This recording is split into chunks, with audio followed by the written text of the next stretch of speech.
하나님의 말씀은 시편 23편 1절에서 6절 말씀입니다.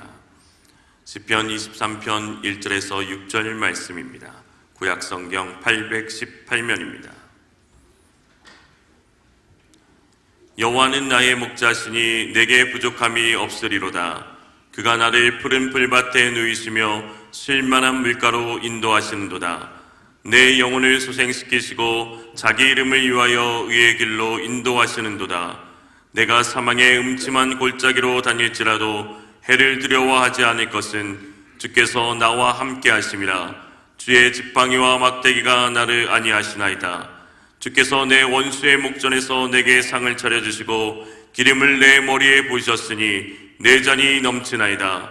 내 평생의 선하심과 인자하심이 반드시 나를 따르리니 내가 여호와의 집에 영원히 살리로다. 아멘. 태초에 천지를 창조하신 하나님을 믿습니다. 하나님은 영원 전부터 영원 후까지 나는 나다라고 말씀하시는 스스로 계신 분이십니다. 그 누구와 그 무엇과 비교할 수 없는 분입니다. 그래서 다만 그 이름을 여호와라 부르라고 하십니다. 우리와 함께 하시는 하나님이십니다. 높고 높은 초월적 하나님이 낮고 낮아져 사람들을 만나 주십니다. 이를 가장 잘 표현하는 말이 목자가 아닌가 합니다. 먼저 저는 한 가지 질문을 드립니다. 목자와 목사는 어떤 면에서 같고 어떤 면에서 다를까요? 여러분의 목자는 누구이십니까? 이것은 목사인 제게 제 자신의 자리매김을 위한 질문이기도 합니다. 저는 하나님만 목자시다라고 고백을 합니다. 저 역시 하나님의 한 마리 양에 불과하지요. 예수님 믿는 모든 사람이 하나님의 양인 것처럼 저도 하나님의 양입니다. 물론 부활하신 예수님께서 베드로에게 내 양떼를 먹여라, 내 양떼를 쳐라, 내 양떼를 먹여라라고 말씀하셨습니다. 이 사도적 사명을 목사가 이어받았다는 데는 의심하지 않습니다. 하지만 예수님은 베드로 너의 양이라고 말씀하지 않고 예수님 나의 양이라고 말씀하십니다. 목사는 예수님의 양을 맡아서 섬기는 사람, 같은 양으로서 양떼 앞장서야 하는, 마치 행진할 때 향도와 같은 직분을 받았습니다. 제가 이 사명을 부끄럽게 감당하지만 목자는 예수님이라는 사실을 강조하려고 이 말씀을 드립니다. 예수님께서 나는 선한 목자라, 선한 목자는 양을 위하여 목숨을 버리거니와라고 말씀하십니다. 십자가에서 생명을 들이심으로 영원한 생명 주실 수 있는 분은 오직 예수님이십니다. 혹시 사람이 다른 사람을 위해 죽는다 해도 영원한 생명을 줄 수는 없습니다. 예수님만이 목자이심에 대한 확신을 가지시기를 주의 이름으로 축복합니다. 우리는 시편 23편을 통하여 목자이신 하나님께서 양들인 우리를 어떻게 만나 주시는지를 들을 수 있습니다. 시편 23편은 우리 귀에 너무나 익숙하고 아름다운, 그야말로 그림과 같은 내용입니다. 그러나 한 걸음 깊이 들어가면 그 내용이 탄식시라는 것을 단번에 알 수 있습니다. 시인은 인생의 어려움 가운데서 하나님을 뜨겁게 만났습니다. 오늘 말씀에서 우리가 만나는 하나님은 어떤 분이십니까? 첫째, 자기 이름 위에 인도하심으로 만나십니다. 3절 말씀입니다. 내 영혼을 소생시키시고 자기 이름을 위하여 의의 길로 인도하시는도다. 다윗이라는 이름이 붙여진 오늘 말씀은 하나님이 목자이시기 때문에 그의 삶이 어떠한지를 먼저 말합니다. 주님은 나의 목자시니 내게 부족함 없어라. 나를 푸른 풀밭에 누이시며 쉴 만한 물가로 인도하신다. 하나님이 목자이시기에 그의 삶에 부족함이 없다고 말합니다. 그가 부족하지 않았던 이유는 하나님께서 그를 푸른 풀밭, 쉴 만한 물가로 이끌어 가셨기 때문입니다. 하나님이 목자가 되셔서 양을 돌보듯이 푸른 풀밭, 쉴 만한 물가로 인도하셨다면, 이런 분이라면 하나님의 목자라고 말할 수 있고, 이분이 목자라면 부족함이 없다고 할 만합니다. 하지만 다윗의 삶은 모든 것이 넉넉하고 없는 것이 없었던 삶이라고 결코 말할 수 없습니다. 이어지는 말씀의 내용을 보면 이 사실을 확인할 수 있습니다. 그는 오히려 부족함이 많았고 없는 것이 많았고 수많은 어려움을 겪었습니다.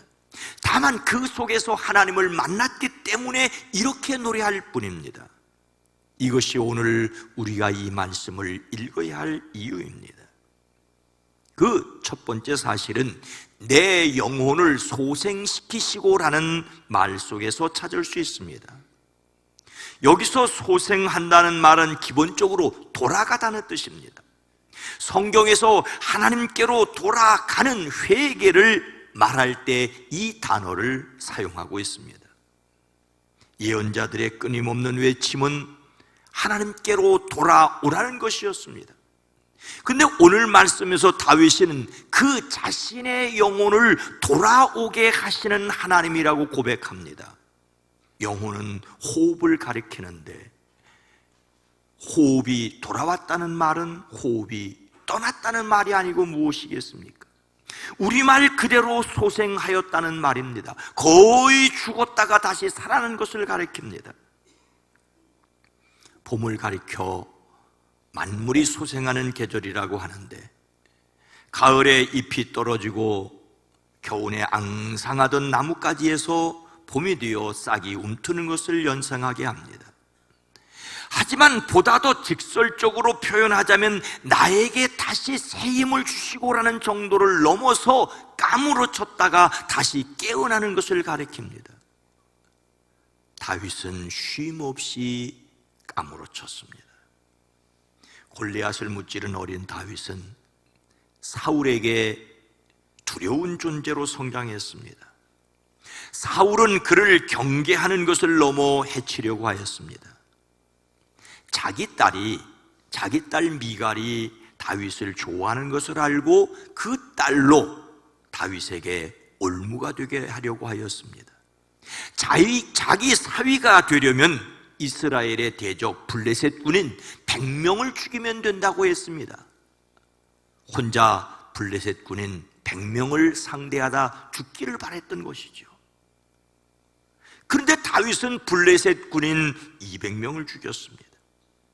다윗에게 올무를 놓으려 한 것이 오히려 그의 용맹을 사람들에게 드러내는 꼴이 되었습니다.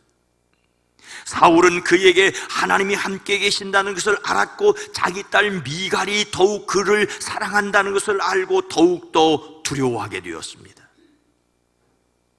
한 번은 사울이 창을 들고 궁중에 앉아 있을 때 그의 앞에서 수금 연주를 하는 다윗을 보자 창으로 그를 벽에 박으려고 하였습니다. 그는 사울 앞에서 피하였으므로 창만 벽에 박혔습니다. 그는 도망하여 집으로 돌아가 목숨을 건졌지만 사울은 부하들을 그의 집으로 보내 그를 지키고 있다 아침에 죽이라고 명령을 내렸습니다. 다윗의 아내 미갈이 그에게 당신 오늘 밤에 피하지 않으면 내일 틀림없이 죽을 것이라고 경고해 주었습니다.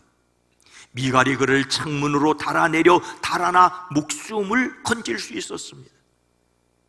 이렇게 다윗의 영혼을 다시 살아나게 하신 것은 하나님께서 자기 이름을 위하여 의의 길로 인도하시는 것이었습니다. 다윗의 이름이 아니라 하나님의 이름을 위하여 그렇게 하셨습니다. 이미 하나님께서는 그를 선택하셨습니다. 사무엘을 통하여 그에게 기름을 부었습니다. 그러니 하나님께서 자신의 약속을 지키기 위해서 그를 인도하셨다는 말입니다. 모세가 출애굽한 백성들을 이끌고 시내산에 도착했습니다. 그는 하나님의 말씀을 받기 위해 산 위로 올라갔고, 산 아래 백성은 금송아지 모양을 만들어 절하며 숭배했지요. 이스라엘아, 이 신이 너희를 애굽 땅에서 이끌어낸 너희의 신이라고 외쳤습니다. 이런 그들을 하나님이 없애버리겠다고 하십니다. 그때 모세가 하나님 앞에 애원합니다. 어찌하여 애굽 사람이 그들의 주가 자기 백성에게 재앙을 내리려고 그들을 이끌어내어 산에서 죽게 하고 땅 위에서 완전히 없애버렸구나라고 말하게 하시렵니까? 제발 진노를 거두시고 뜻을 돌이키어 주의 백성에게 이 재앙을 거두어 주십시오. 그는 하나님의 이름을 위하여 진노 돌이키기를 기도했습니다. 애굽 사람들이 하나님에 대해서 이러쿵저러쿵 하지 말게 해달라고 했습니다. 아브라함과 이삭과 이스라엘을 기억해달라고 하나님께서 그들에게 맹세하시기를 너희 자손을 하늘의 별처럼 많게 하고 이 땅을 그 자손들에게 주겠다고 약속하신 그 약속을 기억하십시오라고 기도하였습니다. 모세는 하나님께서 자기에게 큰 민족을 만들어 주시는 것보다 애굽 사람들이 하나님의 이름 가볍게 여길 것을 염려하였습니다.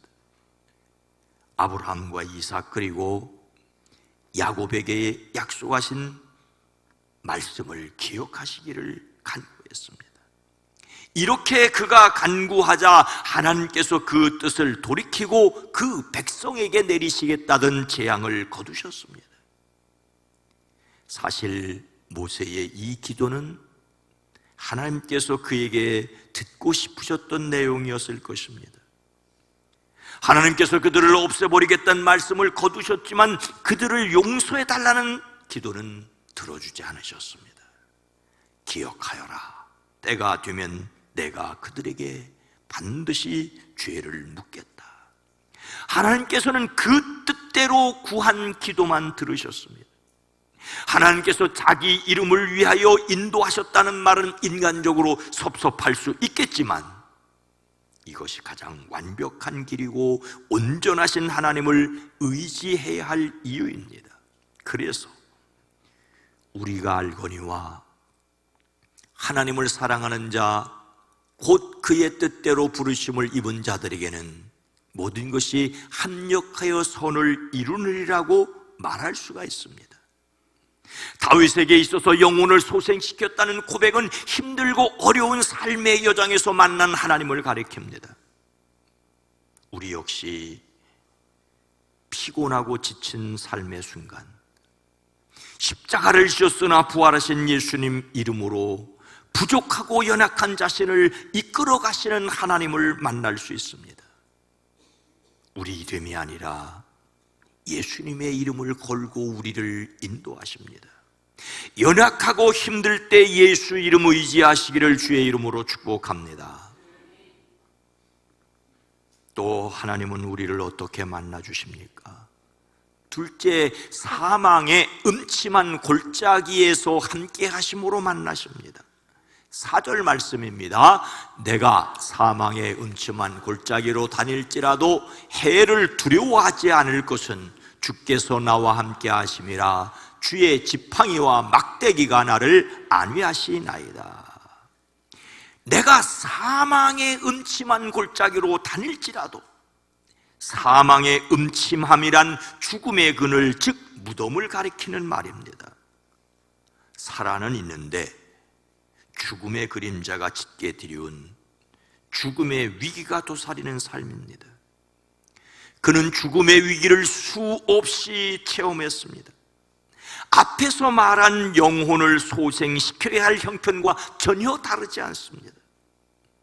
그리고 앞서 자기 이름을 위하여 의의 길로 인도하신 하나님께서 이번에는 함께 계셔서 주의 지팡이와 막대기로 안위하십니다. 안위한다는 말은 본래 한숨을 쉰다는 뜻입니다. 숨을 돌릴 수 있게 하셨다는 말입니다. 앞에서 영혼을 되돌려 주셨다는 것처럼 다시 숨을 쉴 수 있도록 숨통을 열어주셨습니다.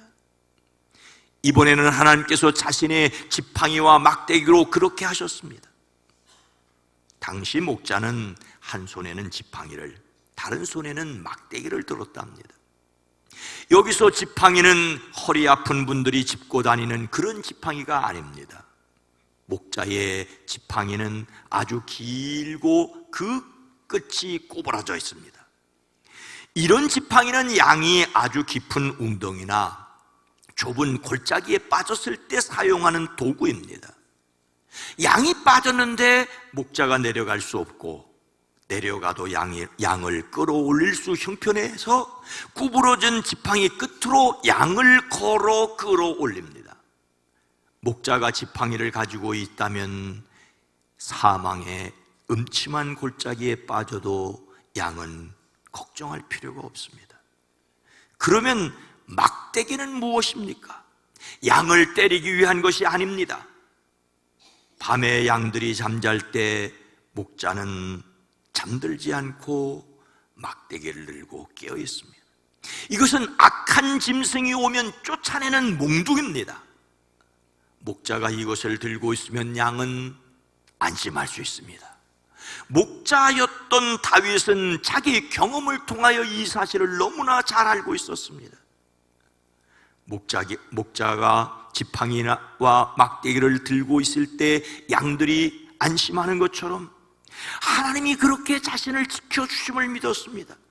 이제 내가 꼭 죽었구나 싶은 웅덩이에 빠졌을 때 지팡이로 걸어서 건져주시고, 원수가 해치려고 달려들 때 막대기를 들고 막아주시는 하나님을 만났습니다.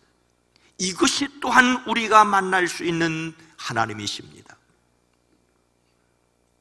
오늘 본문 말씀 시편 23편과 함께 교회학교 공과의 보조 내용은 형들에게 팔려 애굽에 내려간 요셉 이야기입니다. 그는 형들에게 인신매매 당하여 아버지 집에서 멀리 떠나 다른 나라로 팔려갔습니다. 다윗이 사울 왕에게 미움받아 살아남기 위해 전전긍긍했던 것과 흡사합니다. 요셉에게 죽음의 그림자가 드리웠지 않습니까?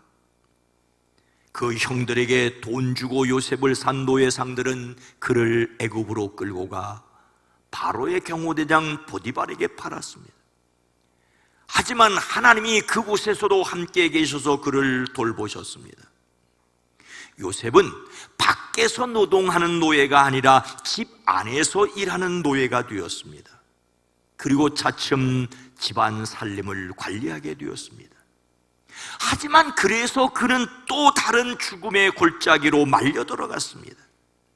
그는 용모가 준수하고 잘생긴 미남이었고, 이런 그를 주인의 아내가 유혹하였습니다.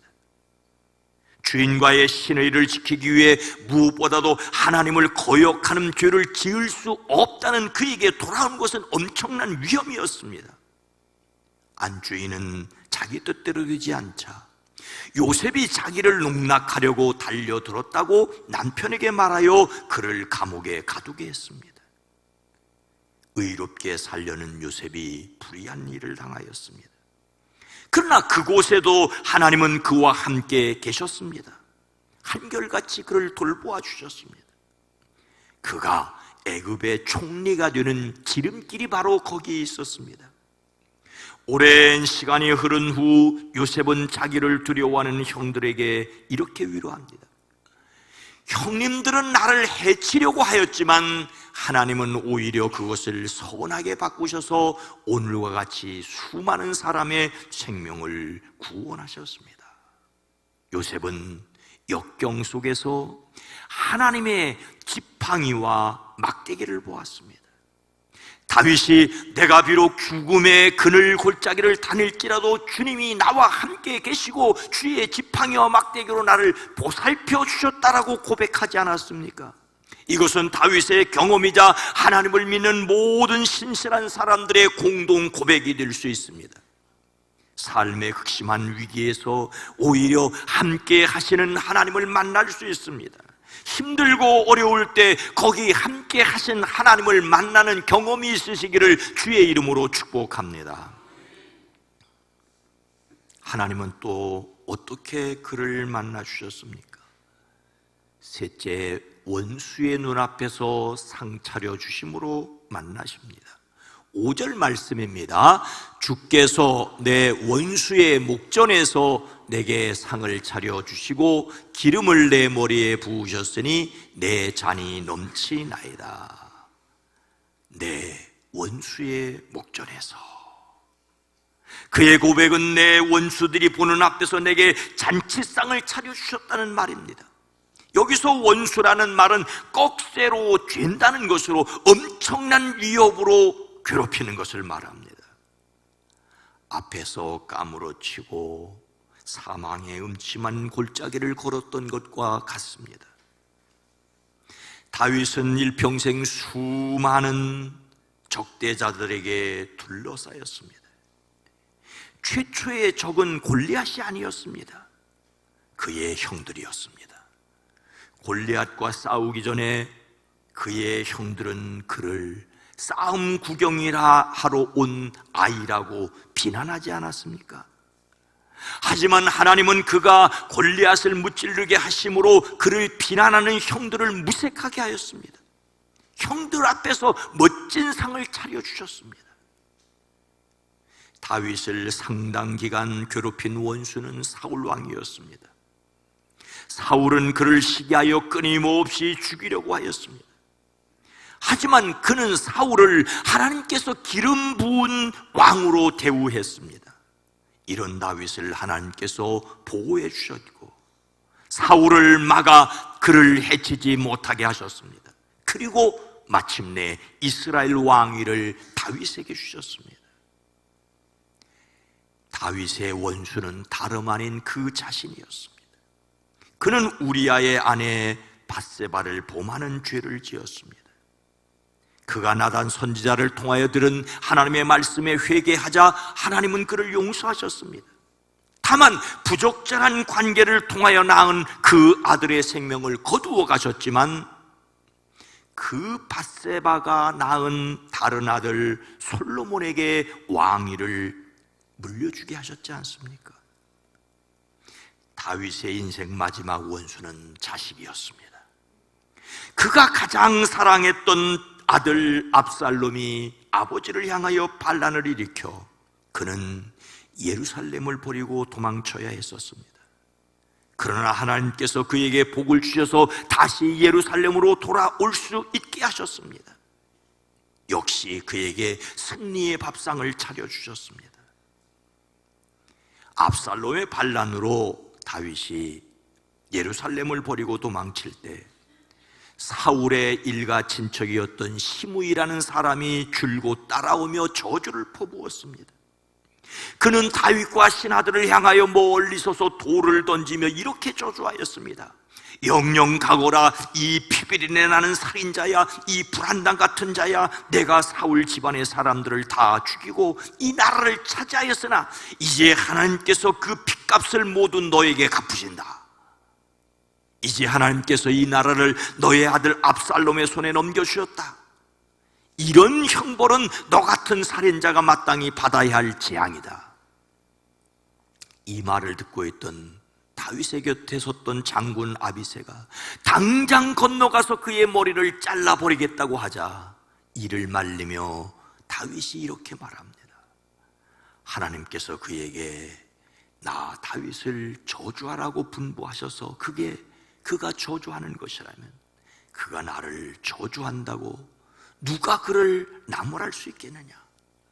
생각해 보시오. 나의 몸에서 태어난 자식도 나의 목숨을 노리고 있는데 이런 때 하물며 베냐민 사람이야 더 말해 무엇하겠소? 주님께서 그에게 그렇게 하라고 시킨 것이니 그가 저주하게 내버려 두시오.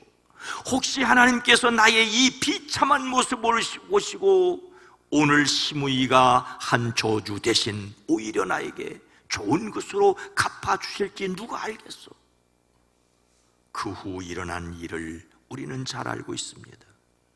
반란을 일으켰던 아들 압살롬은 죽고 다윗이 예루살렘으로 돌아올 때 시므이가 다윗 앞에 엎드려 말합니다. 임금님, 이 종의 허물을 마음에 두지 마십시오.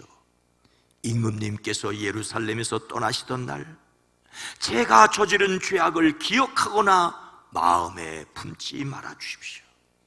제가 죄를 지은 줄을 이 종이 잘 알고 있습니다.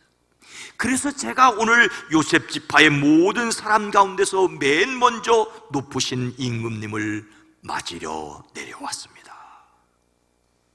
하나님께서 모든 대적 앞에서 다윗을 복되게 하셨습니다. 잔치상을 차려주시는 정도가 아니라 그 머리에 기름을 부어 가장 귀한 손님으로 맞아주셨습니다. 그의 잔이 넘치게 하셨습니다. 이야기는 하나님을 목자로 비유하는 데서 하나님을 잔치집 주인으로 비유하는 것으로 바뀌었습니다. 잔치집 주인이 특별히 귀한 손님을 위하여 떡 벌어지게 한 상을 차려 베푸는 것처럼 하나님이 자신을 대접하셨다라고 그는 고백합니다. 힘들고 어려운 일 많았기에 하나님께서 베풀어 주시는 은혜가 더욱 풍성하였습니다. 하나님은 하나님과 그 백성을 대적하는 자들을 오히려 부끄럽게 하십니다. 하나님께서 사도들을 통하여 말씀하십니다. 무릇 하나님께로부터 난 자마다 세상을 이기느니라. 세상을 이기는 승리는 이것이니 우리의 믿음이니라. 우리는 원수의 눈앞에서 상처를 주시는 하나님을 믿기에 위기 속에서도 감사의 찬송을 드릴 수 있습니다. 하나님의 뜻을 기억하고 하나님을 바라봄으로 찬송하는 저와 여러분 되기를 주의 이름으로 축복합니다. 사랑하는 성도 여러분, 성경에는 나와 있지 않지만 유대인의 전설에 의하면 아브라함이 저녁을 먹고 서늘할 때 문 밖에 서 있다 지나가는 한 사람을 보았습니다. 손님 접대 잘하는 그는 그 나그네를 자기 집으로 모셔 극진하게 대접을 했습니다. 대접을 하면서 그 사람과 이런저런 얘기를 하다 아브라함은 자기가 믿는 하나님은 참 좋으신 분이라고 자랑했습니다. 그러자 그 사람이 아브라함의 하나님을 헐뜯으며 비난했습니다. 하나님을 비난하는 그 손님의 말에 아브라함은 화가 나서 견딜 수가 없었습니다. 차라리 자신을 욕하면 괜찮을 터인데 자신이 믿는 하나님을 비난하는데 너무나 화가 나서 참을 수 없었습니다. 하룻밤 잘 대접해서 보내려다 야단치고 쫓아내버렸습니다. 그래도 아브라함은 화가 가라앉지 않았는데 또 다른 손님이 그의 집을 찾아왔습니다. 이번 손님은 천사였습니다. 천사는 시근거리는 그를 보고 왜 그렇게 화가 나느냐고 물었습니다. 아브라함이 대답을 합니다. 자신이 대접하려다가 내쫓아버린 무례한 손님에 관해 모두 이야기했습니다. 그러자 그 천사가 이렇게 말합니다. 아브라함아, 하나님은 저런 꼴을 보고도 그 사람에게 50년을 참으셨단다. 하나님은 그 사람에게 50년을 참으셨는데 너는 오늘 하루 저녁을 참지 못했느냐고 부드럽게 꾸짖으셨습니다. 어쩌면 하나님은 우리 꼴을 보시면서 30년, 50년, 60년, 70년 저를 보시면서 66년을 참으셨습니다. 일평생을 참아주셨습니다. 꼴 보기 싫다고 끝장내 버리셨으면 우리 인생은 오래전에 끝났을 것입니다. 우리 평생이 하나님의 은혜임을 믿어야 합니다. 시인의 결말은 이것입니다. 내 평생에 선하심과 인자하심이 반드시 나를 따르리니 내가 여호와의 집에 영원히 살리로다. 다시 한번 함께 읽습니다. 내 평생에 선하심과 인자하심이 반드시 나를 따르리니 내가 여호와의 집에 영원히 살리로다. 우리는 장차 영원한 천국에 들어갈 것을 믿습니다. 그러나 그 천국은 이미 이 땅에서 시작되었습니다. 하나님이 함께 계시는 곳이 천국입니다. 바람이 불고 비가 오고 천둥 번개가 쳐도 까무러칠 것 같은 일이 있고 죽음의 그림자가 넘실거리고 이유도 없이 우리를 비난하고 욕하는 사람이 행여 있다 할지라도 하나님이 함께 계심을 믿기에, 인도하실 것을 믿기에 우리는 담대할 수 있습니다. 하나님을 나의 목자로 체험하시기 바랍니다. 그분만이 우리의 잔을 넘치게 하십니다. 하나님의 일하실 것을 기대하고 경험하는 저와 여러분 모두가 되기를 주의 이름으로 축원합니다. 거룩하신 하나님, 자비로우신 주님,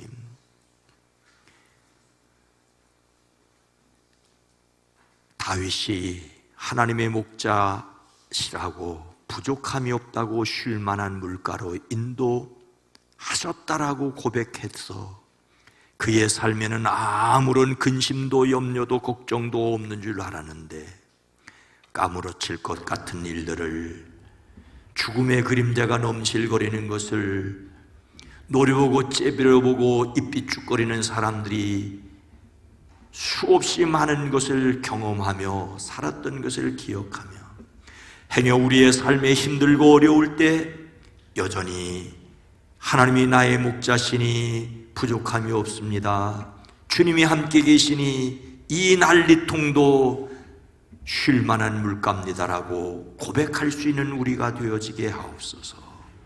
예수님의 이름으로 간절히 기도드리옵나이다. 아멘.